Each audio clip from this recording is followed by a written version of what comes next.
Hell, it's about time. And now, it's time for another episode of the 12-Man Fan Jam Show. A show made by 12s from around the world, for 12s around the world. I'm Mosette, and here is your host and my dad, the self-appointed Reverend Moses of the St. Paul Island Church of Seahawk Positivity. Yes, thank you, Mosette, and welcome one and all to episode 428, the season-ending awards edition of your 12-Man Fan Jam Show. Over the next few moments we share together, we hope that you are entertained as we discuss your Seattle Seahawks as we prepare to wrap up Season 4 and have some awards. So sit back, relax, grab a desired beverage or sit of your choice, and remember, there is no off-season in the NFL anymore. And let's meet the posse for this final episode of our fourth season. First, my partner in crime from merry old England, it's Matt. Hi, Matt. Good morning, Moses. How are you? Oh, Matt, I'm wonderful. How are you, sir?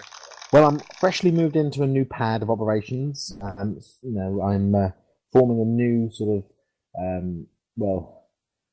it's a room. Well, you have to be careful. I know pad is apartment for the rest of us that speak American, but yeah, we discussed this. You Americans, look, I say apartment because it's easier for you guys to understand what I'm talking about. Over here, we'd call it a flat. That pad is where we would say, like a home, like a lily pad. Well, saying you moved into a pad sounds like you're hitting on a girl. So, that's highly unlikely. Yeah, I know, brother. Speaking of girls from our state of Washington, no, I'm kidding. Our very own news hound. His 12-man editorials can be found at SeahawksSal.com website. You know him as Shadowhawk. We know him as Will. Will, hi. Hi, Moses. How are you, besides mad at me after saying that? Well, I'm grateful that Seattle now only has the second most heartbreaking loss in Super Bowl history. Yay! Thank you, Atlanta.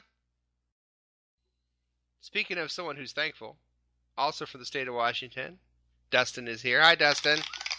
What? Oh, hey, huh? guys. Hi. What are you guys up to? I'm just Snapchatting and stuff. What are you guys doing?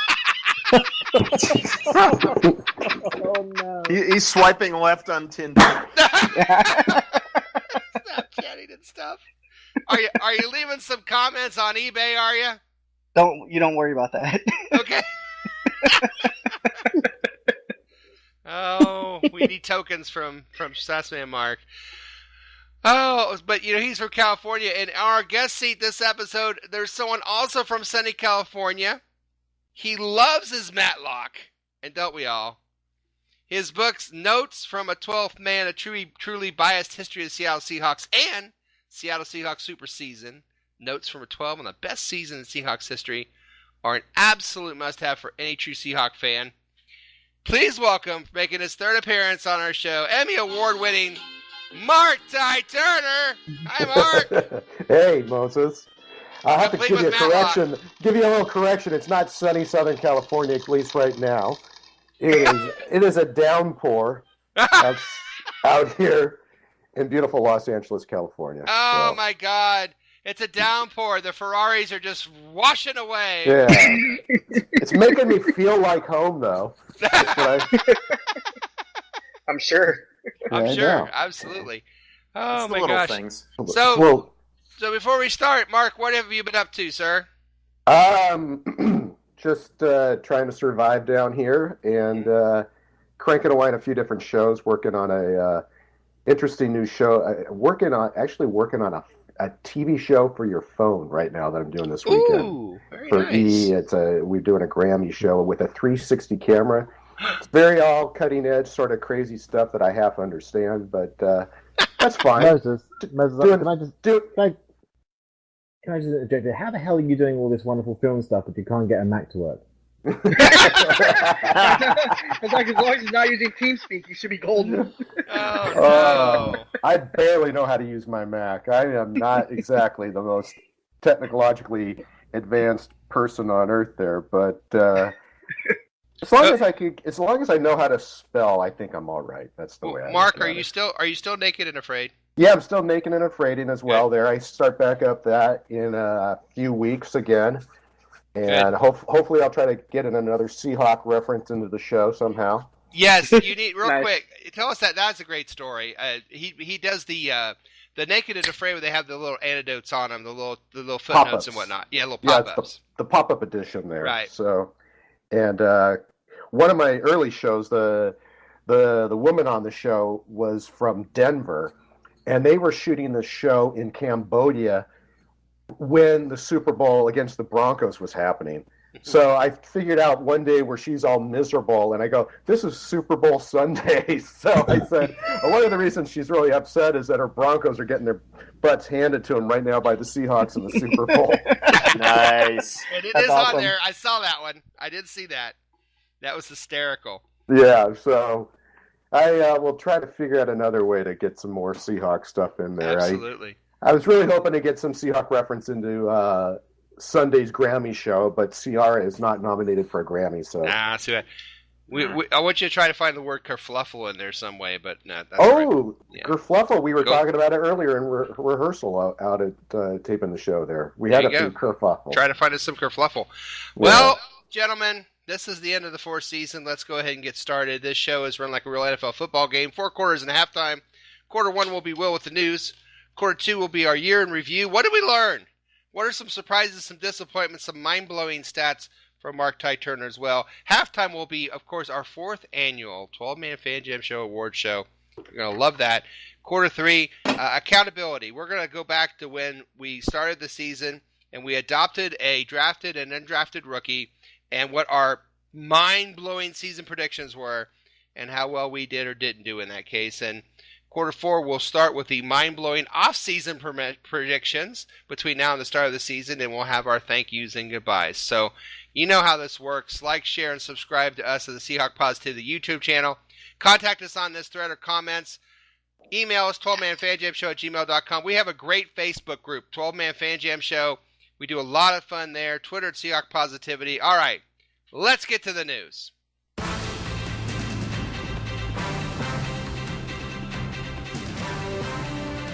Yes, news from around the NFL where you're out desperately trying to find a way to prolong the NFL season. Here's Shadow Hawk Will with the news. Will, what you got for us?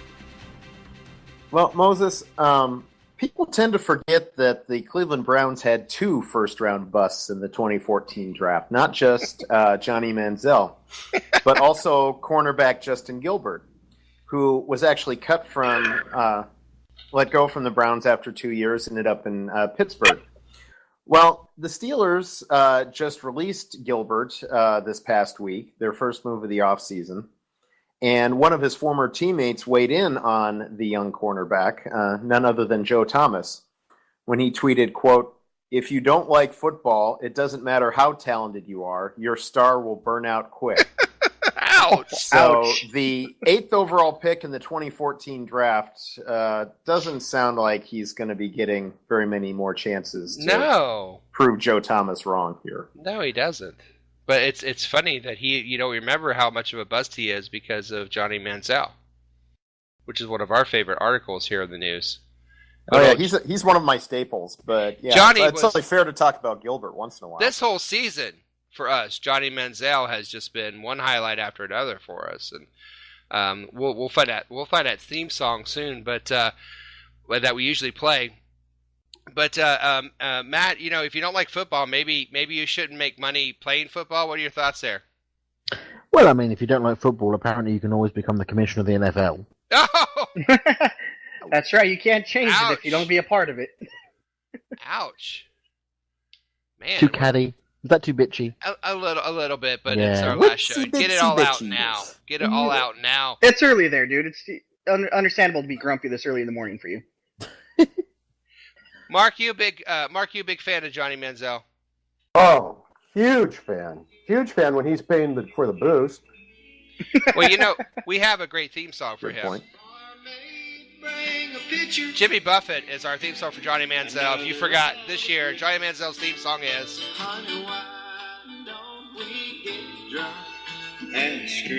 Why don't we get drunk and screw? Jimmy Buffett's dedication to Johnny Manziel. We will not miss Johnny Manziel, and apparently we won't miss Mr. Gilbert either. It's too bad that he made a lot of money doing something he didn't want to do. But that's 90% of the country, isn't it? What else you got for us, Will? Well, personally, I'm doing something I don't want to do. I'm not making a lot of money, so. But what can you do?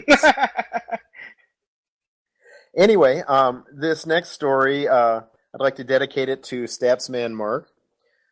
Because it involves a team that's near and dear to his heart, or at least his residence, the San Francisco 49ers. I don't think heart is accurate for that, but go ahead. True. Anyway, a lot of people were stunned when the 49ers hired John Lynch to be their new general manager. And some people are taking it harder than others. Lynch told Mike Silver of NFL Media that his 9-year-old daughter burst into tears, just started bawling when she heard the news. I can't. I'm laughing at a kid crying, but I can't help it. She's the one that was always happy, and she was crying. And I said, "What's wrong, Leah? Are you afraid? Is there some nervous anxiety about moving?" She said, "No, Daddy," and she was sobbing. And I said, "What's wrong?" And she said, "The 49ers are horrible." So I said, "Well, I think that's why they hired your daddy." So.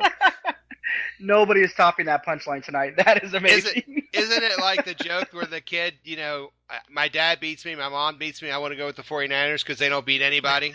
Right? That poor kid. Yeah. Cheer up, honey. We're the 49ers! We suck! Oh, that is amazing. Oh, I wish there that's was a good. video of that somewhere. I know. Oh, that poor kid. That poor kid. They need to put together that kid from the kid after the Green Bay loss a couple of years ago, and now they've got a bicycle. Yeah. I forgot about that. Well, the girl in the Atlanta game, too. There was that girl that cried at our Atlanta game. I hate Richard Sherman! Yeah. There's some good stuff out there. Yeah. A lot of traumatized kids. And the thing is that all Yeah, you good traumatized stuff. kids and the people film it. They're holding the camera going, this is really funny. Okay, cry more, son. We'll make a lot of money on it. It's okay, honey. It'll all be fine. Oh, hang on. I need to get your reaction for the camera. Would you mind bawling one more time? Blame Jimmy Kimmel for all that. He does that with the Halloween candy every year. That he does. That poor kid. We should all, if you feel, or you're listening to this and you feel really upset about this poor girl having to go to San Francisco, or Santa Clara, I should say, if we want to put together, if you want to send us, a GoFundMe page for this girl or something, we'll try to buy her Seahawks off here. I thought you were going to say, if you want to give us Mark the to get money, in touch we'll with send her. it to her. Yeah. Well, the idea of Statsman Mark going up to a little girl with Seahawk stuff, probably not the safest thing in the world. Maybe I should take that back a little bit. Well, he just needs to leave the white panel van at home. As long as he does his Richard Dreyfuss, we have to do something. We have to do something quick. Oh my God, that would be should funny, not offer though. candy. Give him This a is whole going bunch of dark Seahawk really stuff. quickly. Well, goodness. if she's listening, and we all know she is, honey, I feel your pain. I'm very sorry. It's okay. Your daddy won't be there very long, hon. That's right. Nobody is. You can Not, you can rebel rather quickly. not with a guy named Jed owning a team. Jed. Not Jed Clampett either. Yeah. They'd be better off with Bad Jed name, Clampett. Yeah.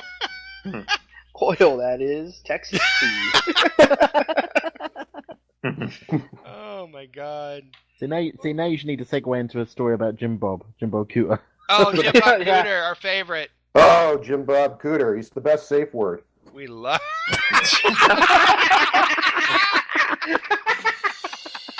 Oh, God. He's the best safe word. Wow. Because once you say it, you can't stop laughing. Everything Yeah. stops, right? Yep. Wait, Jim Bob Cooter. Game over. Oh God, you can't top that. I think Jim Bob! Wow. And Oh, you my can see goodness. why we need time off, folks. Woo, thanks, Will. That was quite enlightening. You're welcome. And I think we can't top that. I think we have to end right there. You have to go out on top. It's the end of the first quarter, bitches. Thank I don't you, want to and see good us night. top that. To be honest. That's what she said. Lots of shows Yeah. still ahead. End of the first quarter. The fan jammies at halftime. We hold the posse accountable later, but first, We review the Seahawk and NFL season. We see what have we learned. We'll be right back after this. Hi, I'm Rosette, and you're listening to the 12-Man Fan Jam Show. Dad, I need more money. What for now? Look, do you want me to graduate or not? Okay, let me get my wallet. Holy shit, it's the second quarter. Yes, welcome to the second quarter as we take a look at the NFL season on this very special fourth season ending award show banquet. All of that. Yes, it is all of that and more. Thanks for listening. Oh, yeah. Yeah, Something like I that. wanted the steak, not the chicken. Did you It's get that? Yeah, episode 428. the I don't chicken care. kebab explodes on this at this banquet. By the way, I don't even care. Because it's the last show, we're going out with a bunch of mistakes from me. Okay, well, listen, we were going to talk about this NFL season, the Seahawks season that they just had, ended just a couple games short of where we'd like to be, but still, they won the division. They did win a playoff game, and they ran into really a buzzsaw of an Atlanta team, which played very well. They stopped 2 quarters short of the season themselves, but they played pretty well. They kind of deserved to get to the Super Bowl. I know there were some amazing stats in this season. Mark Tye Turner had a couple he wanted to share. Mark, what did you find out about the Seahawks this season?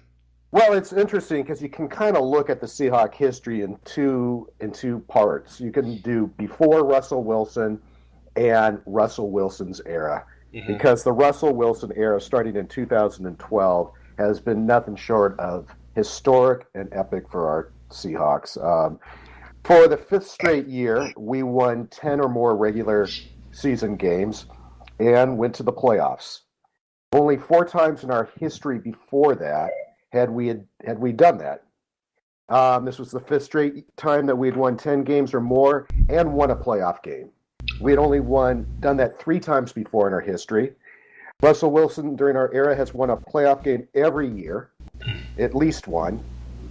And our postseason records before Russell Wilson, the Seahawks were 8-11. Since 2012 in the playoffs, Seahawks are 8-4. Those are mind-blowing stats, and that's what makes me feel, not so much of a disappointment about this year. We've gotten used to such, superior football that we forget how good this team really is sometimes. I just want to, remind us we're not going to always win the Super Bowl. We're not going to always make it to the Super Bowl, but man, if you remember those dark years in the 90s, then you really, really appreciate this. Oh, and I do, and I think a lot of us on this panel do, without a question. Those are great stats. I mean, he's won as many playoff games in his short tenure as the entire franchise has. That speaks volumes. And absolutely, my son has just, as his age, just started watching football at 2012 during this whole Russell thing. He has no idea what 6-10 and 8-8, and I used to call us in the 90s we were the best 8-8 team in the league. I always said. Oh, we're always the best 8-8 team in the league, which means we're just good enough to make you get really excited about the next year. And After missing the playoffs. Yeah, and then same thing every year, Yeah, well, Dennis Erickson, I think, is an anagram for mediocrity. Yeah, yeah. Yeah. Yeah. And yet, I mean, some of those seasons, remember the one year, didn't the whole defensive front line have 10 sacks each? Oh, yeah. I mean, well, Yeah. 97, we were the only team in the top 10 in both offense and defense, but we went 8-8 because we had the worst special teams ever. We lost 4 games. Straight special team Right. games due to special teams blunders. 4 games we lost because of special teams. Unbelievable. And that's the other shoe waiting to drop has always been before, like you said, and I agree with you, there's a pre-Russell Wilson and a post-Russell Wilson. Pre-Russell Wilson era, it was always waiting for the other shoe to drop. And even when we went to the Super Bowl against the Broncos, I'm thinking in my head at halftime, gosh, if the Broncos come back and score here, it's only a 2-score game. Even though it was 22-0 at halftime, I'm still waiting for that other shoe to drop because that's who we have always been. And then this is a new brand of football. But this season, there were a lot of good surprises and some disappointments. Dustin, is there some surprise or disappointment that stood out to you, a player or a part of the team or a game or? Yeah. Okay, so we'll move on. Well, glad we got that sorted. Yeah, no, but honestly, to me, There was two. I'm just going to talk about one. Jimmy Graham, I think, was surprising to me, and not in the fact that Jimmy Graham could play because he's been a great player since he's been in the league. But coming off of that injury, I wasn't sure how he would adapt to that injury and how he'd be able to come back from it, because it's not one that there's a lot of success stories about on the professional sports level. You tear your patellar tendon, and a lot of times you're not the same player, and you're not able to do things that you could do previously. And he came back, and it didn't look like he missed a beat. So I was really, really happy about that, really impressed with the way he was able to recover and contribute to the team. That was a huge surprise for me. And, it's only something that's going to continue to be built on. So that's, big positive for the future. Absolutely. Well, a big surprise or disappointment that stuck out to you this season? Well, surprise and disappointment, actually, just because of the way things turned out. I'd go with CJ Procise. Just so many different injuries that kept him out for almost the entire year. Mm-hmm. But when he did play, you just got a glimpse of what he could do. I mean, the Patriots game and then the Eagles game before he broke his scapula, of all things. Right. If he can stay healthy, which unfortunately is a big if, 4 injuries in your rookie year, that makes it a big if. But if he can stay healthy, I just think he's going to be such a valuable weapon for us next season. Mm-hmm. I agree. What about you, Matthew? What's that? Well, I think for me, a couple of things sort of stick out really. I think that the leadership, the lack of or the loss of leadership when we have key pieces that get injured. I'm thinking especially of Earl Thomas in that defensive secondary, because you hope that all of these guys, and I think that links a little bit as well with the surprise around I think some of the lack of discipline around Richard Sherman and others having his little moments. I think unnecessary. I think that's a distraction for the rest of the team. And I'm not sure why, but Pete Carroll, I know he's the player's coach, and I know that's the way he sort of lets them get on with it, but he doesn't have any control sometimes, and that's a bit of a surprise as well.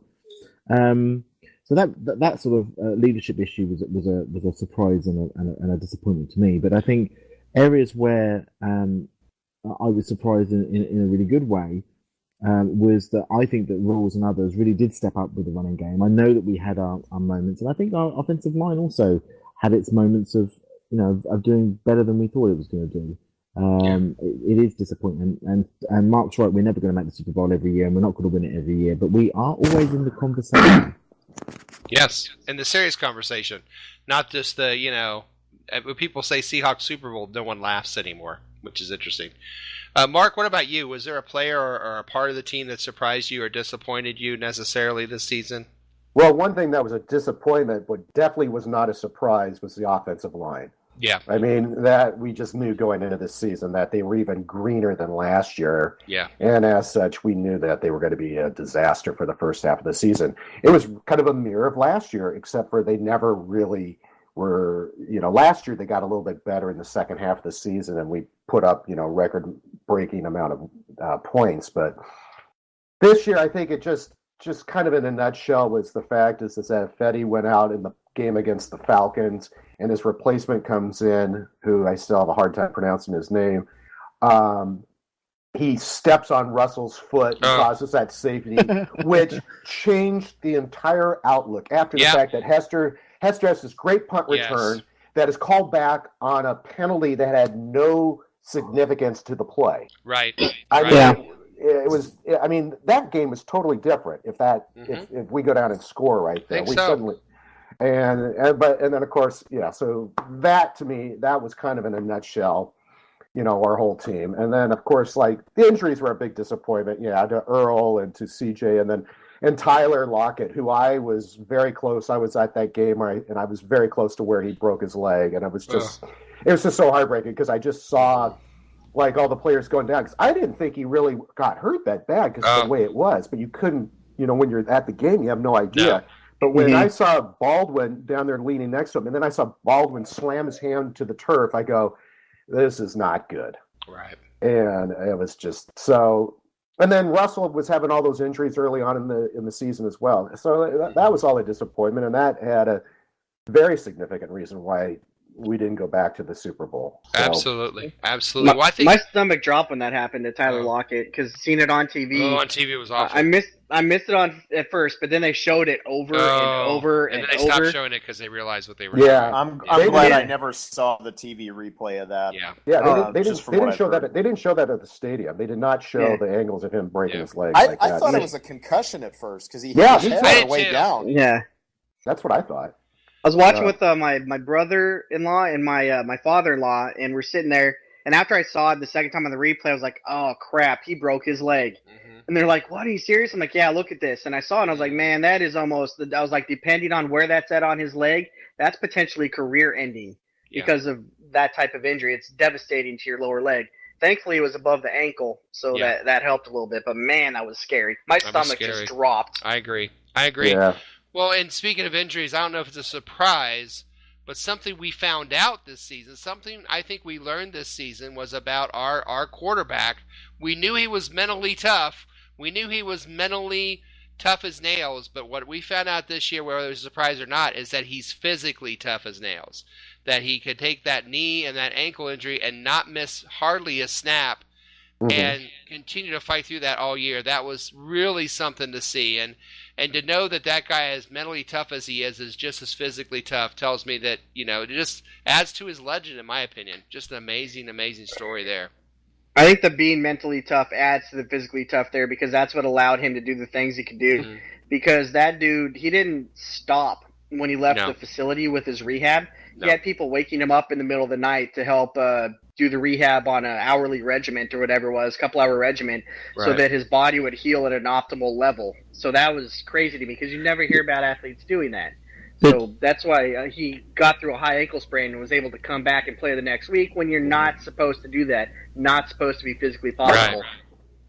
Well, and for me, one of the disappointments, not to single anybody out on this team, but somebody that we thought was a big answer for us that we were excited about getting back that I thought did not have a great year was Lane. I thought that Lane really disappointed me. We thought this was going to be our guy. I think the line in the slot, or at least somebody to solidify that defensive backfield. I don't think he got it done. I saw him, it seemed to me, be on the back end of a lot of catches this year, and I was a little disappointed with seeing how he played. But that was just me personally, I guess. But, nope. Okay. But no, that was very noticeable. A mild disappointment for me, and especially we were so excited over the offseason because he was a free agent, and they paid some extra money to keep him here, and I just don't feel like he earned it. But hopefully that'll change. One thing that will never change is the end of the second quarter, we always do a Caption That Picture.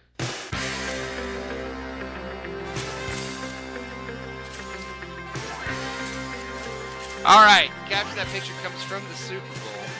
And I was looking for a good picture. I actually had a picture of Ezekiel Elliott and some fan, which I thought was really funny. But this one kind of took me over because the way that Belichick is looking at Brady and LeGarrette Blount, just, I don't know. What can you say? I mean, Mark, do you have a caption for this picture? Oh, I mean, how clean do we have to keep this? It's a podcast. The FCC won't hear it. Yeah. I don't know if for the youngins out there. That's all right. Okay, let's see if I can get into this one. Okay, it's Brady speaking to Blunt, and he said, "You take the right nut. I'll take the left nut." Nice. And I'll get the Scotland before you. Oh, dear. Justin, caption that picture.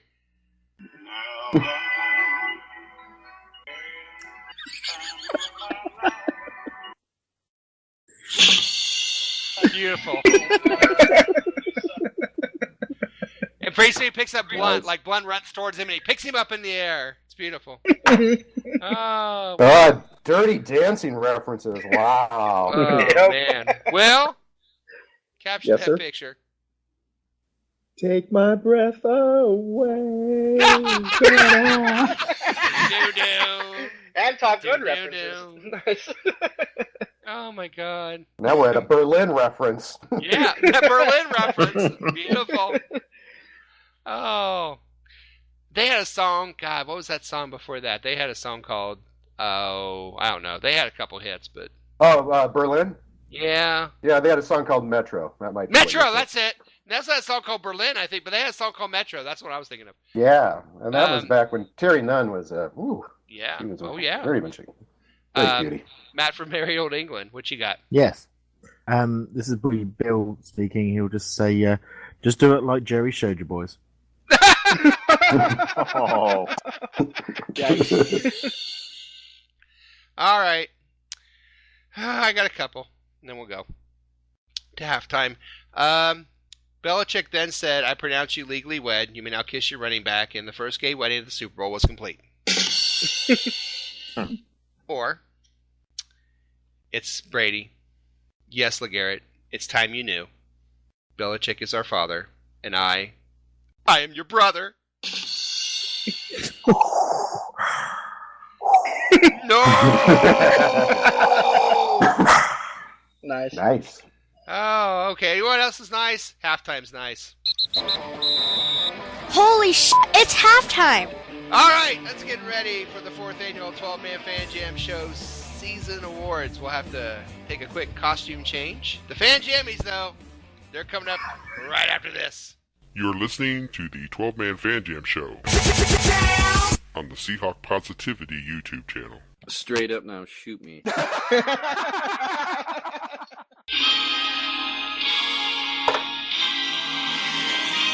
Yes, live from, well, all over the place. It's the 4th annual 12-Man Fan Jam Show Award Show. I'm your Master of Ceremonies, Moses, and we are here to salute another great Seahawks season by taking the best of the very best and giving them a fan jammy. Everyone's here. The audience is here, but they're silent right now, but that's okay. Before we start the festivities, let's introduce the posse. They got dressed up for this. I see the posse made it. That's awesome. Will, looking good, my friend. Thanks. When does Pia Zadora do her dance number? Well, that's after she gets rid of the trophy. But first, Will is here. He must have gotten permission from his cat to be here. So congrats, Will. The cat's she gave me a lot of her fur to take with her, so it's all that's good.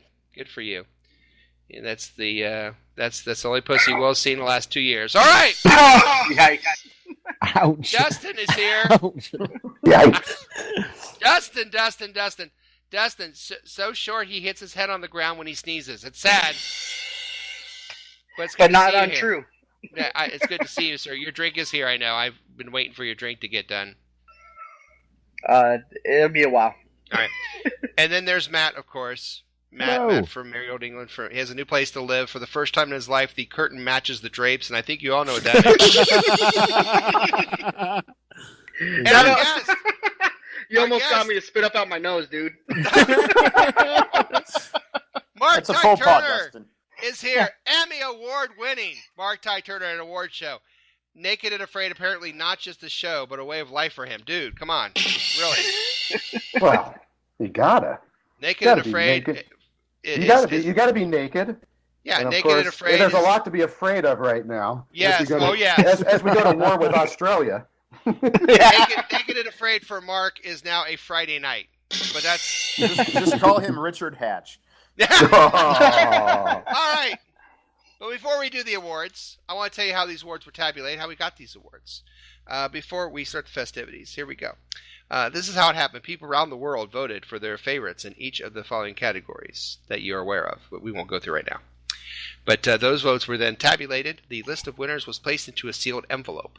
The envelope was then placed in a locked safe. That safe was then placed in the back of Johnny Manziel's pickup truck and driven into a cargo ship, where the safe was then cast out in the middle of the Pacific Ocean, where it rested on the ocean floor before being found, resurfaced, and sent by jet ski to Seattle, Washington.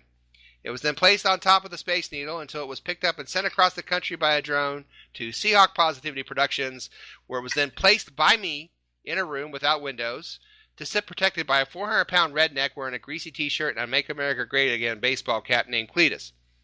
Right before the show, I gave Cletus a picture of Melania Trump and a copy of Breitbart magazine to distract him while I gently tiptoed in the room, grabbed the envelope, and brought it here with me for the show. All right. There's the budget gone, guys. That's the budget. This is why we're not getting a bonus this year. This is why we don't get paid, Will. God. The first award tonight is for Offensive Player of the Year. Offensive Player of the Year, and the nominees are Doug Baldwin, Jimmy Graham, and Russell Wilson. And the winner is... It's Doug Baldwin! Yes, well earned. Congratulations, Doug! Woo-hoo! Yay! Woo-hoo! Well done, Doug. Unfortunately, Doug cannot be here tonight. No. So, does somebody want to accept that award for Doug? I will. Oh, okay. Will will accept the award for Doug Baldwin. Well done, Will. See, I spoke with Doug Baldwin, and he wanted me to give you this message saying that, we're a family. This wide receiver room, we're a family. We walked our ass to the fan jammies, and now we're walking home.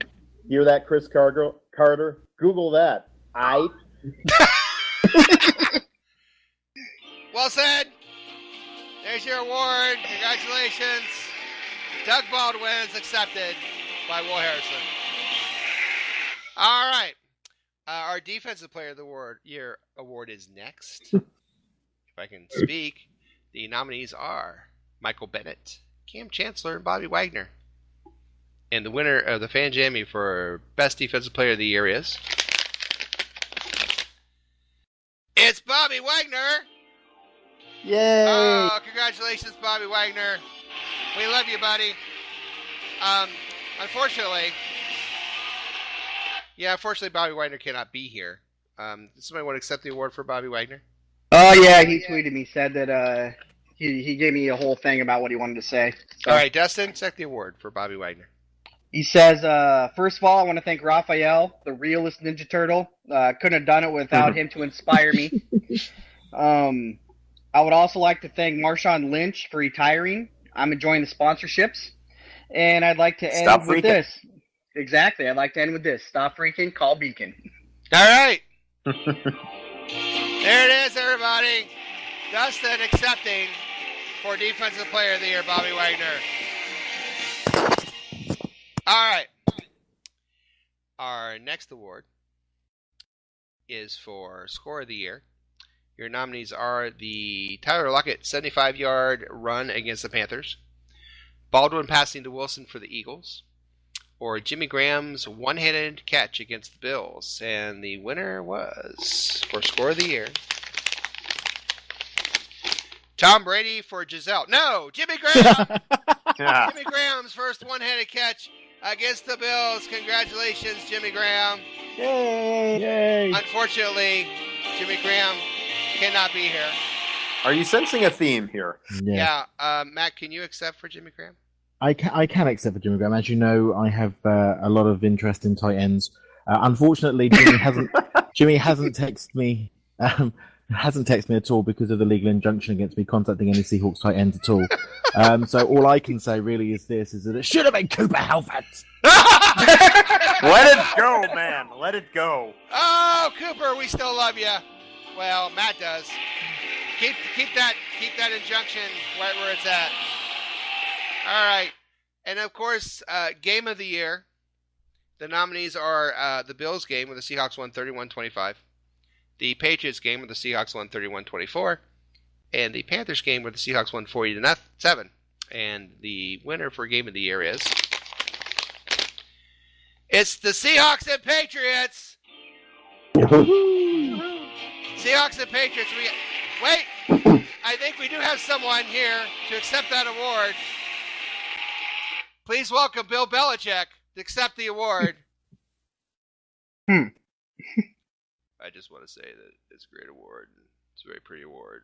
We won, even though we didn't win the game, we won the award. We're very happy about that. And, we won the Super Bowl, so that's something. And, if we'd scored 7 more points, we would have been tied with the Seahawks, but we didn't, so we lost the game. So, we lost by 7 points. Last play, Gronkowski didn't catch the ball, and Brady threw it, and that's about all I got to say about that. Thank you, Bill Belichick! Woohoo! Bill was here. Thank you, Bill. All right, now we have some other awards we have to give out.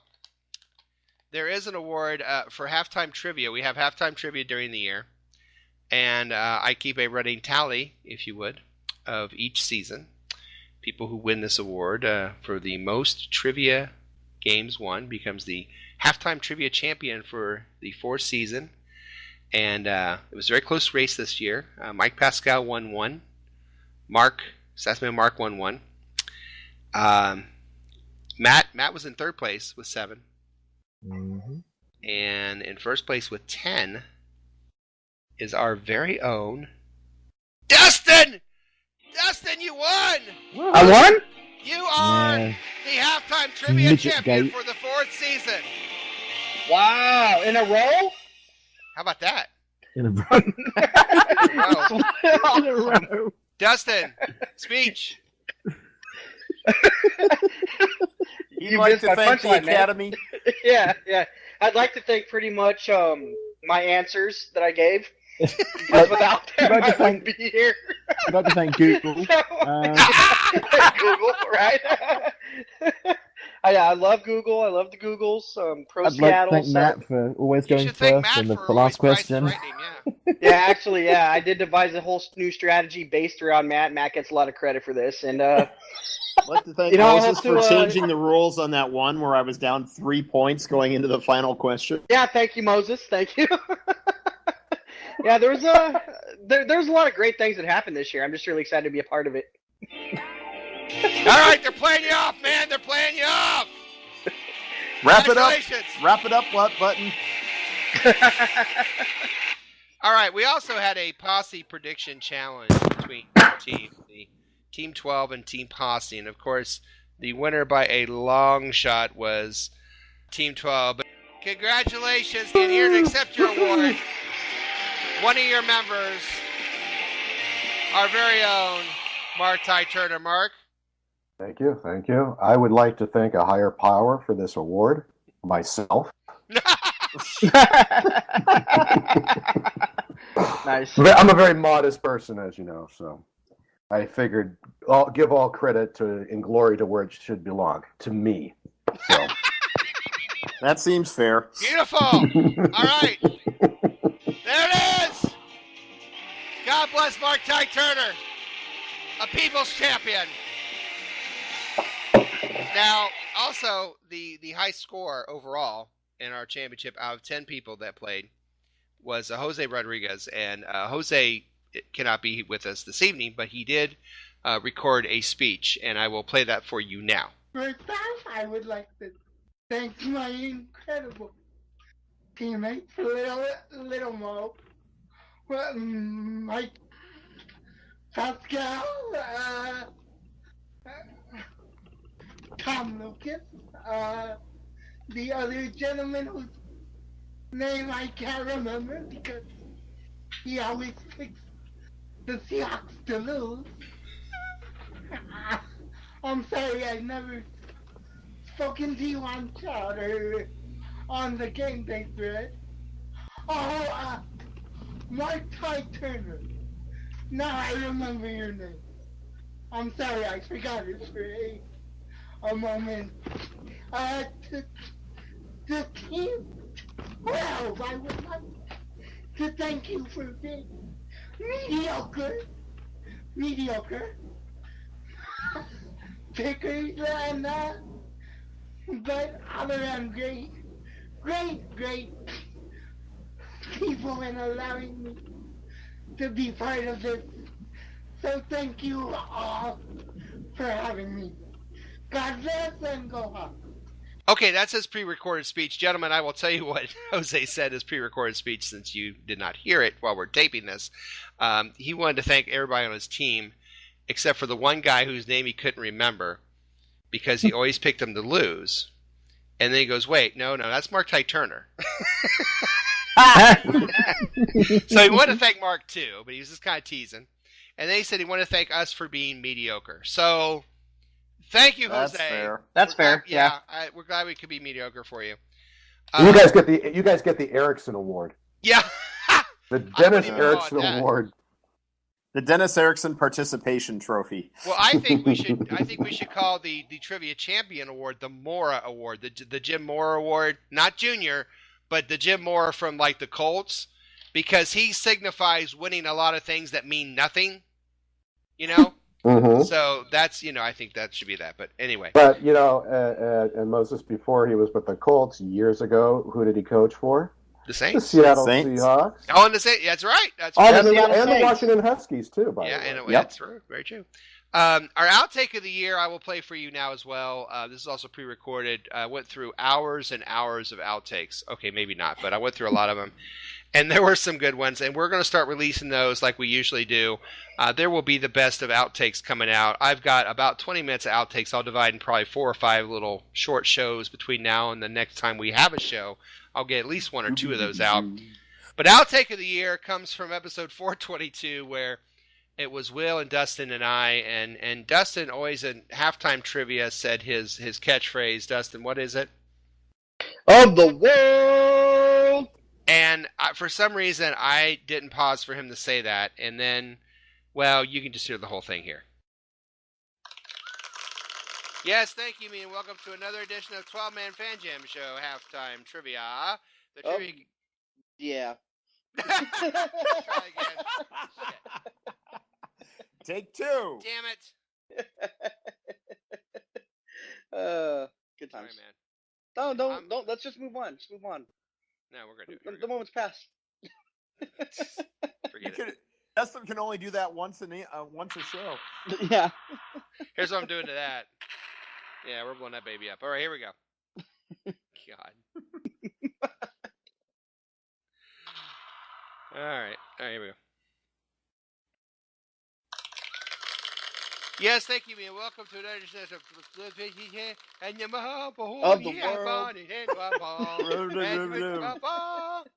I want to ask the kids. What the hell is Daddy on? Is that what you're going to ask them? Pretty close, yes. Yeah. All right. Now I got the giggles. I need a drink. Hold on. You need to post this and send it to Matt. I will. Okay. Here we go. No more dicking around. Ah, that's what she said. All right, here we go. All right. Well, folks, wow. There it was. Our 4th annual Fan Jammy Award Show. Let's give another hand for those winners out there. Yes! All of you that won or just participated. Woo-hoo! What a group! What a group! And what a great show. What a great show. Again, we finished right on time as usually. And now, we got to take a little break. We got to change into some less formal attire. We'll come back with the second half of this show right after this. You're listening to the 12-Man Fan Jam Show on the Seahawk Positivity YouTube channel. Holy shit, it's the 3rd quarter. Yes, welcome to the second half of episode 428 of your 12-Man Fan Jam Show. All right, this quarter we're going to talk about how we did at the beginning of the season, the start of the 4th season. We did our Adopt the Seahawks and our mind-blowing season predictions. So we're going to go back and look at what we did and see how we did.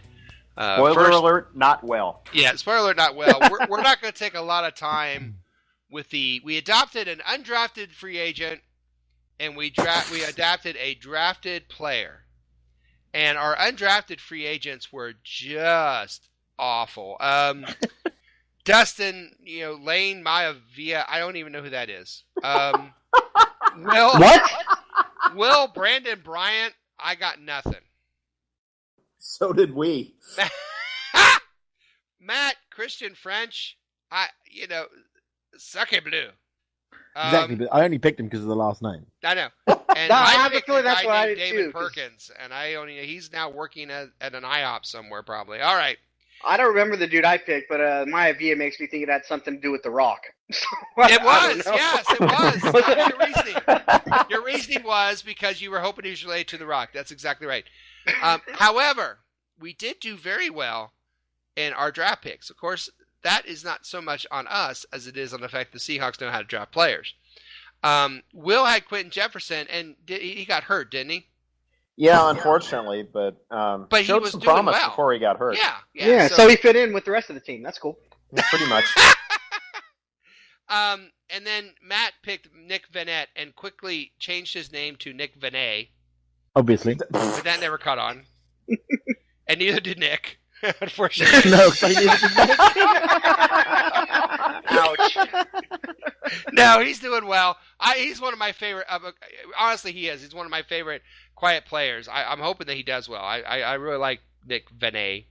And then Dustin said, you know what? I want to pick 2 players because I'm selfish. And he said this pick is for Sounds right. Statsman Mark.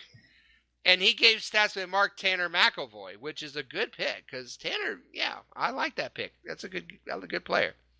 And then Dustin picked Alex Collins, who also I thought contributed a lot.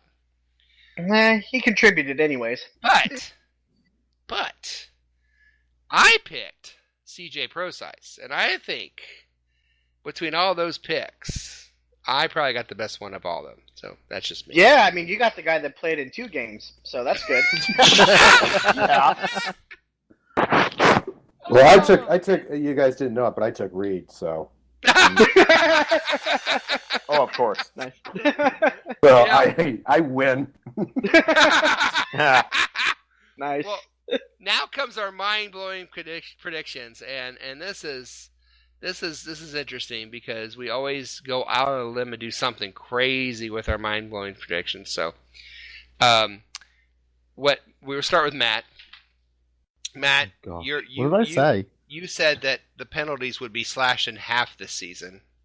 All right. Oh, man. And, well, it didn't quite happen. No. In fact, I think they got like maybe 5 less penalties than they did last year. Not quite 50%. I was going to say, in fact, they doubled.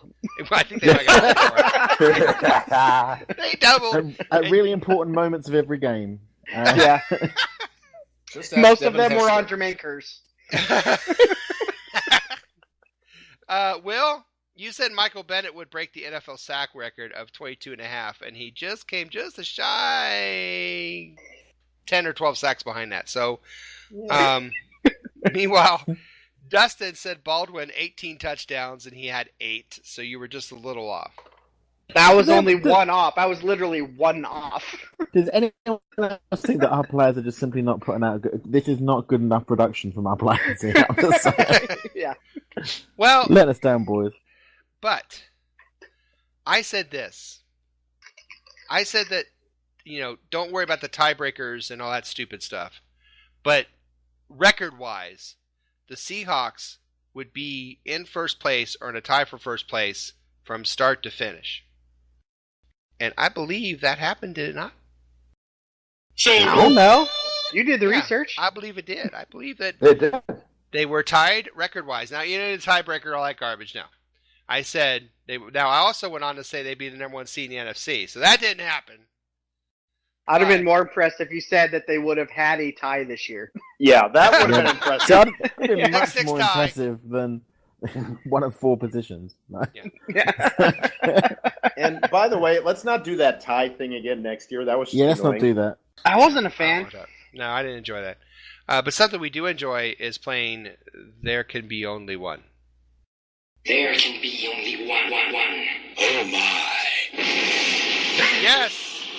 There can be only one. We take a list of the free agents and I throw them out to the posse one at a time, and we tell you that only one of these players is going to be a Seahawk next year and the other one will not. Now, with over $30 million in cap space, probably highly unlikely, but it's fun to play anyway. So we'll start with our guest, Mark. Mark Tye Turner, you ready? Yes, sir. All right. There can be only one. Jerron Johnson or Kelsey McRae? Who would you take? Ooh. Yeah. Gee. I'm trying to think. Both of them had some good plays, but both of them really stunk at times too. I thought so. God, I'll go Johnson. And that is just throwing it up against the wall because I'm kind of ambivalent on those two. Throw the Johnson against the wall, are you? Because guys, you know we're 12. You know that, right? Just throwing that Johnson out there and going with it. All right. I would have gone with Johnson as well. I'm because of special teams. I don't know. Would anybody go with Kelsey McRae? Yeah, McRae burned. No. Okay. All right. Here we go. We'll go to the other one. We'll go to Dustin. Uh-huh. Hey, Dustin. Yes, sir. There can be only one. Oh my. Your choices are Marcel Reese or Michael Morgan. Starting linebacker, starting fullback. Interesting. Two different positions, but well, I really like what Marcel Reese did. Yeah, I think I'm leaning on towards Reese because he's versatile in what he does in our offense. Morgan is not necessarily versatile in what he does for us in the defense, and I think that linebacker is a position that we can probably address in the draft. So I'm going to keep Reese. Okay, well done. I'm with you on that. Anybody want to take the argument that Michael Morgan would be the one to get? I'm staying with the Husky, Reese. You gotta go Washington Husky. Go Husky. All right. Matt? Hello. Hi. I gave you this on purpose. Matt? There can be only one. Oh my. Steven Hauschka or Luke Wilson? Now, obviously, with the sign of Blair, this changes things. But Steven Hauschka or Luke Wilson? I keep Hauschka. I'm mainly big, because I want to see this new competition that's going to go off between one that hits wide left and one that hits wide right. So this is, if they start, they'll average out to perfect. If they start working together, they might actually be able to get it through the middle of the uprights. So I think this is a perfect match now. I'm ready to go on this. Hauschka all the way. Well, can we not? I want to go on a little rant here. Can we please not panic just because we signed a guy who went into a little bit of a dry spell there after, he won a game for us while playing for the Vikings. Can we not all of a sudden panic it's the end of the world? Why did they pick him? Oh my God, we love Hauschka, blah, blah, blah. It's 6 months from training camp. We're not even at training camp yet. And if this guy cuts the mustard, he'll stay. But if he doesn't, we know one thing about this organization, he'll be gone, meaning Blair. And yeah, go ahead. I'm just going to say, this is, because that Hauschka wants a big bump in salary. Right. And he had his worst year. Hauschka's been money. He's Hausch money for a long time. Yes. But he didn't have a great year this year. I think this is just completely a ploy to them to say, hey, you're not getting a $2 million raise. I 100% agree. You're not the only kicker that misses things that we can sign, That's what they're telling you. And if we're gonna get a kicker that's in a slump, we're gonna pay a lot less money for him. Yeah, but one thing that these guys do is Blair Walsh is terrible. The guy's missed 8 extra points in the last 2 years. 8. But he's also been out a little bit. He's been able to take a breath a little bit. He's been able to come out a little bit, and he was at one point an all-pro kicker. That, maybe getting away from the game might have helped him. But one thing that this organization does that I love is they don't go into draft day having to get something. So even if it's a kicker, we've got a kicker. And maybe it's not the kicker you want, but they don't have to go the 5th round going, oh my God, we got to get this kicker because if we don't get him, we're screwed. We've got a guy. We can get a kicker if we can in the draft, but I love how if there's a position of need, they'll throw 3 or 4 people out there just so they don't have to rush off and panic buy on draft day. And so I love that about this organization. And they're basically saying 2 things. To me, they're saying, Hauschka, you're not going to get the raise if you want to stay. We're fine if you want to go. We're not strapped. We don't have to have you. And number 2 is we don't have to draft somebody now. They probably will, but we'll see. Yeah, or sign somebody in free agency. Yeah, maybe undrafted free undrafted agent here. Yeah, exactly. Maybe. Absolutely. I heard a case earlier. Somebody talking about how maybe they did that because basically Hauschka and Walsh are both guys who, throughout their careers historically, were pretty decent kickers. Then they had a bad season, and they kind of went to hell there. And Walsh is just a cheaper version of what Hauschka could be. Right. And he's farther along in the process of recovering, so maybe that's positive. But I don't know if I'm buying that, but that was just a take I heard. Well, kickers can bounce back. Look at Mason Crosby in Green Bay. He had a horrible year a few years back, and he's been one of the league's best ever since. I think so, too. And I don't think Walsh ever had struggles in Arizona, did he? Just throwing that out there. Yeah, but how often did he play? He had enough struggles in Minnesota. If you look at his stats. It's cold there. Oh, come on! He goes indoors and he gets worse. That's what he gets cut. after think 6 it was all in games. his head. I think it was all in his head. I think the Yeah, game, the playoff game, he never recovered from that. And that's what I'm saying. He's had 3 or 4 months off of football to kind of get away from that. Maybe that's the best thing that ever happened to him. We'll see. We'll see. Besides, a guy who tends to be far left, I mean, perfect fit for a city like Seattle. Oh. Yes! Wow. Nice. I'm just wondering if he's the second coming of Ian Baker Finch, if you know your golf at all. I've heard of it. That might be a reference that might be too obscure. You must be slicing. Well, Ian Baker Finch got the yips, and his pro career went down the toilet after that. So, Oh no. That could be. This could be the case. Well, I know one thing. If it is the case, he won't be on this team, so I'm not worried about him that much. Our last one goes to Will, and this is really obscure. That's why I saved it for Will. Okay. Will, are you ready? Yes, sir. There can be only one. Oh my. There can be only one, Will. Tom Cable or Chris Richard. They both were looked at as possible coaches somewhere else. Tom Cable or Chris Richard. Which one can we stand to lose between the two of them? Huh. That's a toughie. Honestly, if we had to lose one of them, I know Tom Cable gets a lot of crap, but he doesn't have as much to work with. And our defense just has not quite seemed there in the last couple of years. And I think, honestly, we could stand to lose Chris Richard. Woo! Dustin? Yeah.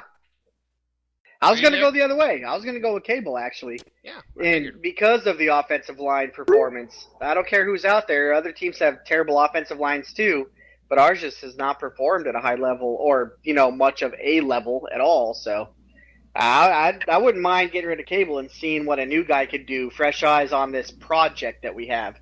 Nice. Mark, what are your thoughts on this one?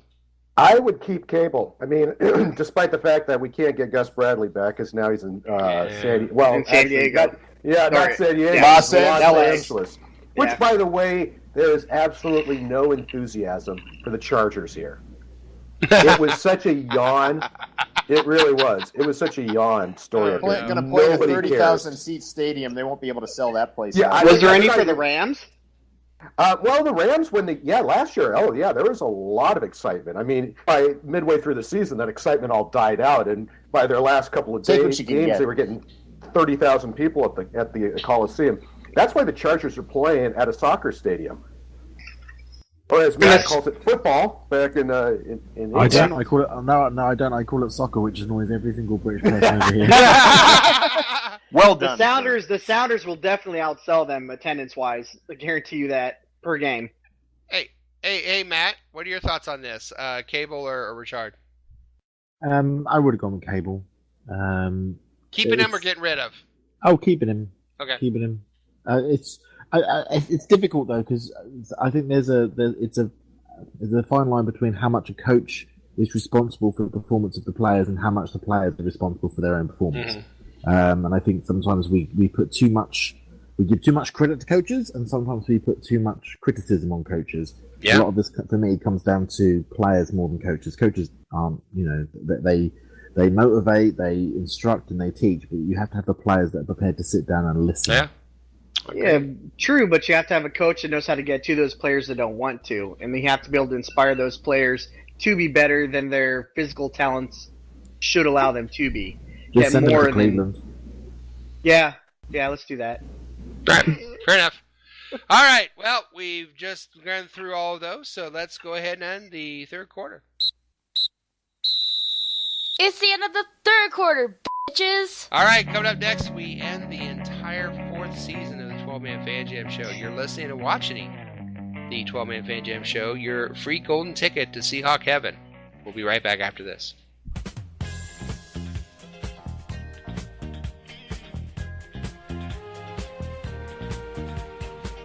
Hello, everybody. This is Statsman Mark. And when I'm not listening to Charo's greatest hits on 8-track tape, I'm listening to the 12-Man Fan Jam Show. Holy shit, it's the fourth quarter. Welcome to the fourth and final quarter of episode 428 of your 12-man Fan Jam show. I have this outrageous French accent. Oh, Is that what that is? French. if only it was French. Oui, now it's time to make some mind-blowing off-season predictions. I'm going to ask everyone except for Matt because he's too busy vomiting from after what I just said, what your mind-blowing off-season predictions are, and they will blow your mind! Say what? All right, so I'll go to Dustin, whose idea this was. Dustin, what is your mind-blowing off-season prediction? Mine is a trade. Trade! I'm thinking we're going to make a big trade in the offseason. And I think a lot of it is going to be due to the fact that we're a franchise that needs to start to look at rebuilding. If we want our talent depth anyways. Because we need to take players when they're at their prime or maybe on the downside of their prime, trade them away so we can get draft picks back and rebuild. And who has maybe some attitude problems. And hey, do you want the answer or not? What? Oh, sorry. Go ahead. Yeah. It's Richard Sherman. The answer is Richard Sherman. Yeah. I think we're going to trade Richard Sherman in the offseason. Yeah. What? I think we're going to trade Richard Sherman in the offseason. And I think it's because he's a 29-year-old cornerback. You want to trade when the value's high before his skills start to decline. And he's been a problem and a distraction on the sideline and possibly in the locker room all season long. So I think that's a guy that we're going to get rid of, and that would be a huge, mind-blowing prediction. That would be mind-blowing. So, in your face. Is Dustin paid per word he says or something? Because that's like the longest possible explanation to say we're going to trade Richard Sherman. I know! I mean, I guessed that before it even started. Okay, fine. Okay, nobody ever builds up anything. I'll just, next time. In the beginning, God created the heavens. All right. I'll be more direct. Asshole. For those of you still with us, just to recap, Dustin said eventually that Richard Sherman will be traded by the Seahawks this offseason. Whatever. We're still waiting on Mark's prediction, so don't count on me. Well, we're still waiting on Mark, period. Okay. Well, what is your mind-blowing offseason prediction?